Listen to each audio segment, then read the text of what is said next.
ಮನುಷ್ಯರೂ ಸಹ ದ್ರೌಪದಿಗೆ ರಕ್ಷಣೆ ಮಾಡಲಿಕ್ಕೆ ಆಗ ದ್ರೌಪದಿಗೆ ತನ್ನ ದಯನೀಯ ಸ್ಥಿತಿ ಅರ್ಥ ಆಯಿತು. ಇನ್ನು ಮನುಷ್ಯರನ್ನು ನೆನಪಿಸಿಕೊಂಡು ಪ್ರಯೋಜನ ಇಲ್ಲ.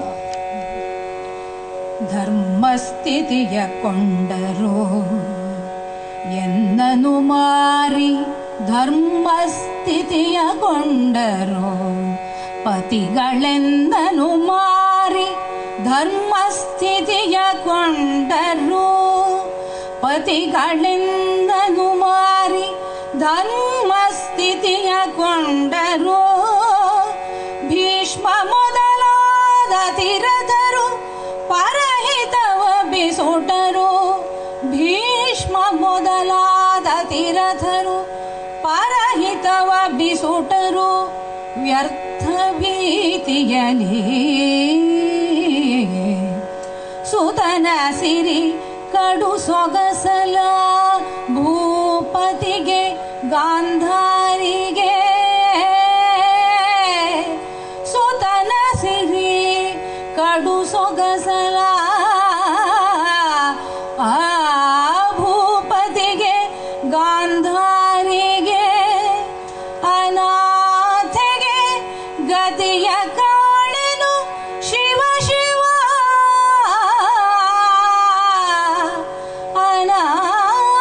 ಅನಾಥೆಗೆ ಗತಿಯ ಕಾಣೆನು ಶಿವ ಶಿವ, ಶಿವ ಶಿವ ಎಂದು ಓರಲಿದಳು ತರಳೆ,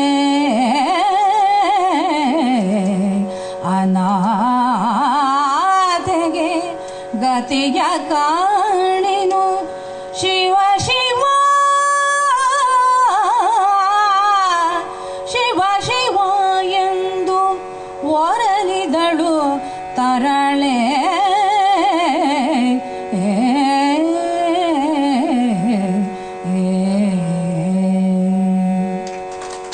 ದ್ರೌಪದಿಗೆ ತನ್ನ ಅಸಹಾಯಕ ಪರಿಸ್ಥಿತಿ ಅರ್ಥ ಆಯಿತು. ಇನ್ಯಾರನ್ನೂ ಅಂಗಲಾಚಿ ಕೇಳಿ ಪ್ರಯೋಜನ ಇಲ್ಲ. ಯಾರು ರಕ್ಷಣೆ ಮಾಡಬೇಕು? ಯಾರು ಮಾಡ್ತಾರೆ? ನಿಜವಾಗಿಯೂ ತನ್ನ ರಕ್ಷಣೆ ಮಾಡಬೇಕಂತ ಗಂಡಂದ್ರೆ ಎದುರಿಗೆ ಕುಳಿತುಕೊಂಡಿದ್ದಾರೆ. ಆದರೆ ರಕ್ಷಣೆ ಮಾಡುವ ಹಾಗಿಲ್ಲ. ಪತಿಗಳೆನ್ನನು ಮಾರಿ ಧರ್ಮಸ್ಥಿತಿಯ ಕೊಂಡರಲ್ಲ, ಧರ್ಮದ ಹಗ್ಗದಲ್ಲಿ ತಮ್ಮ ಕೈಗಳನ್ನು ಕಟ್ಟಿಸಿಕೊಂಡು ಕುಳಿತುಕೊಂಡು ಬಿಟ್ಟಿದ್ದಾರೆ. ರಕ್ಷಣೆ ಮಾಡಬೇಕಾದಂತ ಗಂಡಂದಿರೇ ಇವತ್ತು ರಕ್ಷಣೆ ಮಾಡುವ ಸ್ಥಿತಿಯಲ್ಲಿಲ್ಲ. ಇನ್ನು ಭೀಷ್ಮ ಮೊದಲಾದ ಅತಿರಥರು ಮಾಡಬಹುದಿತ್ತು, ಆದರೆ ಪರಹಿತವ ಬಿಸುಟರು ವ್ಯರ್ಥ ಭೀತಿಯಲ್ಲಿ. ಎಂತಹ ಅಮೂಲ್ಯವಾದ ಶಬ್ದಗಳು ಅಂತ ಹೇಳಿದ್ರೆ, ಭೀಷ್ಮ ಮೊದಲಾದವರಲ್ಲಿ ಏನು ಶಕ್ತಿ ಇರಲಿಲ್ವ ಹಾಗಾದ್ರೆ ದುಶ್ಯಾಸನ ತಡಿಲಿಕ್ಕೆ? ಅತಿರಥರು, ಇವರಿಗೆ ಗುರುವೆನಿಸಿದಂತ ದ್ರೋಣರು, ಕೃಪರು ಎಲ್ಲರೂ ಇದ್ರು. ಆದರೆ ವ್ಯರ್ಥ ಭೀತಿ, ಎಲ್ಲಿ ದುರ್ಯೋಧನನಿಗೆ ಸಿಟ್ಟು ಬಂದು ಬಿಡ್ತು. ಏನಾಗ್ತಿತ್ತು ಸಿಟ್ಟು ಬಂದ್ರೆ? ಏನ್ ದುರ್ಯೋಧನ ಇವರು ಕೊಲ್ತಿದ್ನ? ದುರ್ಯೋಧನ ಇವ್ರಿಗೆ ಊಟಕ್ಕಿಲ್ಲ ಅಂತ ಮಾಡ್ತಿದ್ನ? ಏನಿಲ್ಲ. ವ್ಯರ್ಥ ಭೀತಿ ಅಂತ ಅಂದ್ರೆ ಕೆಲವು ಸಾರಿ ಸುಮ್ಮನೆ ಹೆದರ್ಕೊಳ್ಳೋದು ಅಂತ. ಕಾರಣ ಇದ್ದು ಹೆದರೋದು ಬೇರೆ. ವ್ಯರ್ಥ ಭೀತಿಯಲ್ಲಿ ಪರಹಿತವ ಬಿಸುಟರು. ಮನುಷ್ಯ ಭೂಮಿಯ ಮೇಲೂ ಒಳ್ಳೆ ರೀತಿಯಲ್ಲಿ ಬದುಕಬೇಕು, ಸತ್ತ ಮೇಲೆ ಮುಂದೆ ಸದ್ಗತಿ ಆಗುವ ಹಾಗೆ ಬದುಕಬೇಕು. ಅಲ್ಲೂ ಒಳ್ಳೇದಾಗಬೇಕು, ಇಲ್ಲೂ ಒಳ್ಳೇದಾಗಬೇಕು. ಪರಹಿತವನ್ನ ಬಿಸುಟು ಇಲ್ಲಿ ಬದುಕಬಾರದು. ಹಿತವ ಬಿಸುಟರು ವ್ಯರ್ಥ ಭೀತಿಯಲ್ಲಿ. ಇನ್ನು ಗಾಂಧಾರಿ ತಡೆಯಬಹುದಿತ್ತು. ಪಾಪ ಅವಳು ಏನೋ ಮಗ ದೊಡ್ಡ ಘನ ಕಾರ್ಯ ಮಾಡ್ತಾನೆ ಅಂತ ಅನ್ಸಿರ್ಬೇಕು. ಸುತನ ಸಿರಿ ಕಡು ಸೊಗಸಲ ಗಾಂಧಾರಿಗೆ. ತನ್ನ ಮಗ ಏನೋ ದೊಡ್ಡ ಕೆಲಸ ಮಾಡ್ತಾ ಇದ್ದಾನೆ, ತಾನೇ ಯಾಕೆ ತಡಿಬೇಕು ಅಂತ ಅವಳು ಸುಮ್ಮನಿದ್ದು ಬಿಟ್ಟಿದ್ದಾಳೆ.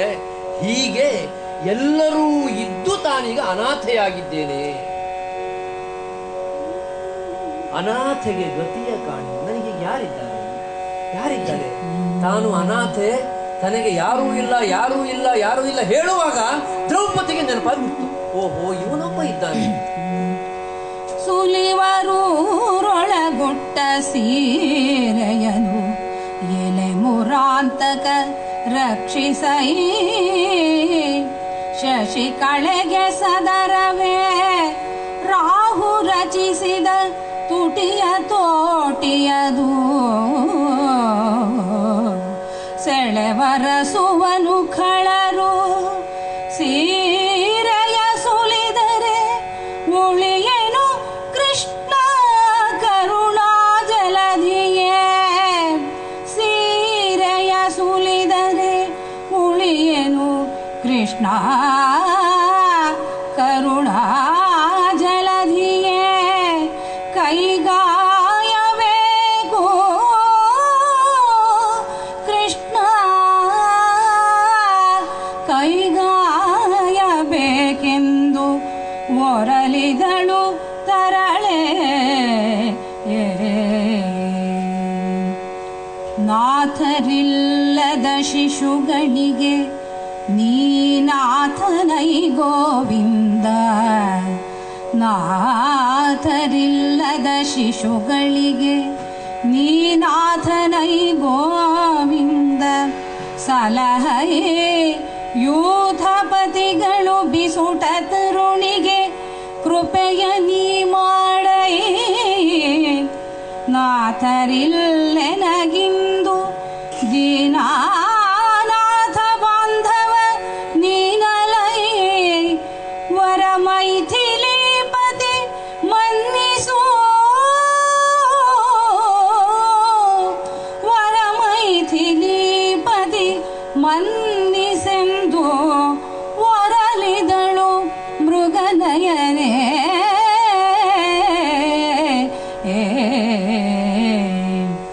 ಒಲಬುದಪ್ಪಿದ ಹುಲ್ಲೆ ಬೇಡನ ಬಲೆಗೆ ಬಿದ್ದಂತಾದೆನೈ ಬಲುಹಳು ಬದಲಿ ತಾಯಿ ಬಿಸುಟ ಶಿಶು ತಾನಾದೆನು ಎಲೆ ಹರಿಯೇ ಕೊಲುವ ವೈಕಾಗೆಗಳು ಅಕಟ ಕೋಗಿಲೆಯ ಮರಿಯನು ಕೋಗಿಲೆಯ ಮರಿಯನು ಕೊಲುವ ಕಾಗೆಗಳು ಅಕಟ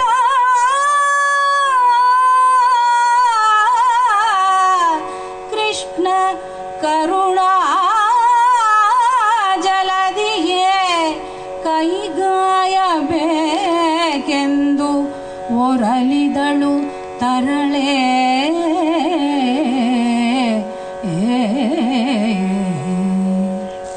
ಇಲ್ಲಿಂದ ಮುಂದಕ್ಕೆ ಸುಮಾರು 22 ಪದ್ಯಗಳಲ್ಲಿ ಕುಮಾರವ್ಯಾಸ ದ್ರೌಪದಿಯ ಈ ಆಲಾಪವನ್ನು ವಿವರಿಸ್ತಾನೆ, ಹೇಳ್ತಾನೆ, ವಿಧ ವಿಧವಾಗಿ ಬಣ್ಣಿಸ್ತಾನೆ. ಕೃಷ್ಣ ತನ್ನ ಅವತಾರ ಕಾಲದಲ್ಲಿ ಹೆಣ್ಣುಗಳಿಗೆ ಹೇಗೆ ರಕ್ಷಣೆ ಕೊಟ್ಟಿದ್ದಾನೆ, ಹೆಣ್ಣುಗಳಿಗೆ ಬಂದಂತ ಆಪತ್ತನ್ನು ಹೇಗೆ ಪರಿಹರಿಸಿ ಕೊಟ್ಟಿದ್ದಾನೆ, ಅದನ್ನೆಲ್ಲ ಸ್ತುತಿಸ್ತಾನೆ. ತಾನು ಅನಾಥೆ ಎನ್ನುವಾಗ ದ್ರೌಪದಿಗೆ ನೆನಪಾಯಿತು, ತಾನು ಅನಾಥೆ ಅಲ್ಲ ಸನಾಥೆ ಹೌದಲ್ಲ ಅಂತ. ನಾಥರಿಲ್ಲದ ಶಿಶುಗಳಿಗೆ ನೀ ನಾಥನೈ, ಈ ಥಕಾರವನ್ನು ಕುಮಾರವ್ಯಾಸ ಬಹಳ ಚಮತ್ಕಾರಿಕವಾಗಿ ಇವತ್ತನ್ನು ಬಳಸ್ತಾನೆ. ನಾಥರಿಲ್ಲದ ಶಿಶುಗಳಿಗೆ ನೀ ನಾಥನೈ, ಯೂಥಪತಿಗಳು ಬಿಸುಟ ತರುಣಿಗೆ ಕೃಪೆಯ ಮಾಡೈ, ನಾಥರಿಲ್ ಎನಗಿಂದು ದೀನಾನಾಥ ಬಾಂಧವ ಮೈಥಿಲೀಪತಿ. ನಿನ್ನನ್ನು ಬಿಟ್ಟು ನನಗೆ ಬೇರೆ ಒಡೆಯರಿಲ್ಲ. ಇವರೆಲ್ಲ ಒಡೆಯರಲ್ಲ, ಇವರೆಲ್ಲ ಕಳ್ಕೊಂಡ್ಬಿಟ್ಟಿದ್ದಾರೆ. ಇವರು ತಮ್ಮ ಒಡೆತನವನ್ನು ಕಳ್ಕೊಂಡ್ಬಿಟ್ಟಿದ್ದಾರೆ. ಇನ್ನು ನೀನು ಮಾತ್ರ ನನಗೆ ನಾಥ. ನಾನೀಗ ಹೇಗಾಗಿದ್ದೇನೆ ಅಂತ ಹೇಳಿದ್ರೆ, ಯಾವುದೋ ಒಂದು ಅರಣ್ಯದಲ್ಲಿ ತಾಯಿಯಿಂದ ಪರಿತ್ಯಜಿಸಲ್ಪಟ್ಟಂತ ಮಗು ಅಳುತ್ತಾ ಇರುವಾಗ ಆ ಸ್ಥಿತಿಯಲ್ಲಿ ನಾನಿದ್ದೇನೆ. ನನ್ನ ರಕ್ಷಣೆಗೆ ಬೇರೆ ಯಾರೂ ಇಲ್ಲ. ಅವರು ಇದ್ದರು ಇಲ್ಲಿಯ ತನಕ. ನಿನ್ನ ಮೈದುನರು ಇಷ್ಟು ದಿವಸ ಇದ್ರು ನನಗೆ. ಆದರೆ ಮೈದೆಗೆದವಿ ಪ್ರಾಣವಾಯುಗಳು, ನೀನು ಹೇಳ್ತೀಯಲ್ಲ ಪಾಂಡವರು ಅಂತ ಹೇಳಿ ನನ್ನ ಪಂಚ ಪ್ರಾಣಗಳು ಅಂತ, ಆ ಪಂಚ ಪ್ರಾಣಗಳು ಈಗ ಉಸಿರು ಕಳ್ಕೊಂಡು ಬಿಟ್ಟಿದ್ದಾವೆ. ಮೈದೆಗೆದವಿ ಪ್ರಾಣವಾಯುಗಳು. ಕೃಷ್ಣ, ನನ್ನನ್ನು ಉಳಿಸುವುದಿದ್ದರೆ ನೀನು ಮಾತ್ರ. ನನ್ನ ಮುತ್ತೈದೆತನವೊಂದನ್ನು ಉಳಿಸಿದರೆ ಉಳಿಯುವವು ಮಿಕ್ಕ ಮಹಿಮೆಗಳು. ಈ ಐದೆತನವೇ ಕಳೆದು ಹೋಗಿಬಿಟ್ರೆ ನಾನು ಉಳಿದು ಏನು ಪ್ರಯೋಜನ? ಸುಲಿವರೂರೊಳಗುಟ್ಟ ಸೀರೆ ನೋಡು, ತುಂಬಿದ ಸಭೆ, ಎಂತೆಂಥವರಿದ್ದಾರೆ. ಅರಣ್ಯದಲ್ಲಿ ಕಾಡಿನ ನಡುವೆ ಯಾರೋ ಬಂದು ಸೀರೆ ಎಳಿತಾರೆ ಅಂತ ಅದ್ರ ಬೇರೆ ಪ್ರಶ್ನೆ. ಸುಲಿವರ್ ಊರೊಳಗುಟ್ಟ ಸೀರೆಯ ಮುಟ್ಟ ಸೀರೆಯನ್ನು ತುಂಬಿದ ಸಭೆಯಲ್ಲಿ ಎಳಿತಾರೆ. ಯಾರು ರಕ್ಷಿಸುವವರಿಲ್ಲ ನನ್ನನ್ನು. ಶಶಿ ಕಡೆಗೆ ಸದರವೇ ರಾಹು ಚಂದ್ರನ ನುಂಗ್ತೇನೆ ಅಂತ ಬರ್ತಾನೆ, ನುಂಗ್ಲಿಕ್ಕಾಗೋದಿಲ್ಲ. ಆದ್ರೆ ಒಟ್ಟು ಸದರವೇ. ಹಾಗಾದ್ರೆ ಚಂದ್ರ ತುಟಿ ಸೋಕ್ಷಿಬಿಟ್ಟಿದ್ದಾನೆ, ಇನ್ನೇನು ತಿಂದ್ಬಿಡ್ತೇನೆ ಅಂತ. ತಿನ್ನಬಾರದು. ರಾಹು ಚಂದ್ರನನ್ನು ನುಂಗಬಾರದು, ಒಟ್ಟೊಳಗೆ ರಕ್ಷಣೆ ಆಗಬೇಕು. ಇನ್ನೇನು ಇವ್ ನನ್ನ ಸೆರಗನ್ನು ಎಳೆದು ಬಿಡ್ತಾನೆ. ಅವನೇನಾದರೂ ನನ್ನ ಸೆರಗನ್ನು ಎಳೆದರೆ ನಾನು ಉಳಿಯೇನು ಕೃಷ್ಣ, ನಾನು ಉಳಿಯೋದಿಲ್ಲ. ನನ್ನನ್ನು ರಕ್ಷಣೆ ಮಾಡಬೇಕಾ ನೀನೇ ಮಾಡಬೇಕಲ್ಲದೆ ಬೇರೆಯವರಿಲ್ಲ. ವೇದ ವಧುಗಳ ಕಾಯ್ದೆಯಲ್ಲ, ವೇದ ರಕ್ಷಣೆ ಮಾಡಿದ್ಯಲ್ಲವೇ? ದೇವಕಿ ದೇವಿಯರ ಸೆರೆಯನ್ನು ಬಿಡಿಸಿದವನಲ್ಲವೇ ನೀನು? 16,000 ದೇವಕನ್ಯಾ ಬಂಧನವನ್ನು ಬಿಡಿಸಿಕೊಟ್ಟವನಲ್ಲವೇ? ಇಷ್ಟೊಂದು ಜನ ಹೆಣ್ಣುಗಳಿಗೆ ಒಳ್ಳೇದು ಮಾಡಿದ್ದಿ ಕೃಷ್ಣ, ನನ್ನ ರಕ್ಷಣೆ ಮಾಡೋದಿಲ್ವೇ ಅಂತ ಹೇಳಿ ವಿಧವಾಗಿ ಅವನನ್ನು ಕೇಳಿಕೊಳ್ತಾಳೆ.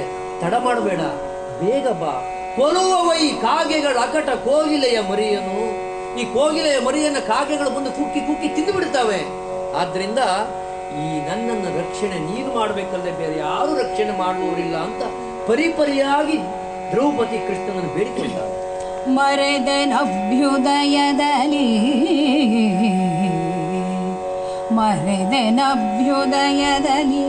ನೀನೆಂದರಿವೆನ್ ಆಪತ್ತಿನಲಿ, ಮದದಲ್ಲಿ ಮುರುಕಿಸುವೆನು ಉಬ್ಬಿನಲಿ, ಕಳವಳಿಸುವೆನು ಕೋಡಿಯಲಿ. ಅರಿಯದಜ್ಞರ ಗುಣವ ದೋಷವ ನರಸುವರೇ, ನಿನ್ನಡಿಯ ಕೃಪೆಯನು ಮೆರೆಯಲಾಗದೆ ಕೃಷ್ಣ. ನಿನ್ನಡಿಯ ಕೃಪೆಯನು ಮೆರೆಯಲಾಗದೆ ಕೃಷ್ಣ. ಕೃಷ್ಣ ಎಂದು ಒರಲಿದಳು ನಳಿನಾಕ್ಷಿ. ನಂದ ಗೋಪಕುಮಾರ ಗೋಪಿ ವೃಂದವಲ್ಲಭ, ದೈತ್ಯ ಮಥನ ಮುಕುಂದ ಮುರಹರ, ಭಕ್ತವತ್ಸಲ ಘನ ಕೃಪಾ ಜಲಧೇ. ನೊಂದೆನೈ ನುಗ್ಗಾದೆನೈ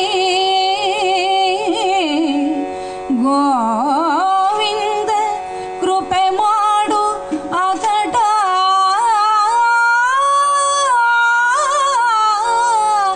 ಎನ್ನುತ್ತ ಪೂರ್ಣೇಂದು ಮುಖಿ ಹಲುಬಿದಳು ಬಲು ತೆರದಿಂದಲಿ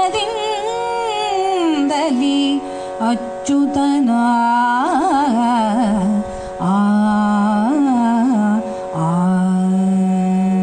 ದ್ರೌಪದಿ ಹೀಗೆ ಬಹಳ ಕೇಳಿಕೊಳ್ತಾ ಇದ್ರು ಕೂಡ ಇನ್ನೂ ಕೃಷ್ಣಾಗಮನ ಆಗಲಿಲ್ಲ. ದ್ರೌಪದಿಗೆ ಅರ್ಥವಾಯಿತು, ಎಲ್ಲಿಯೋ ತನ್ನ ಭಕ್ತಿ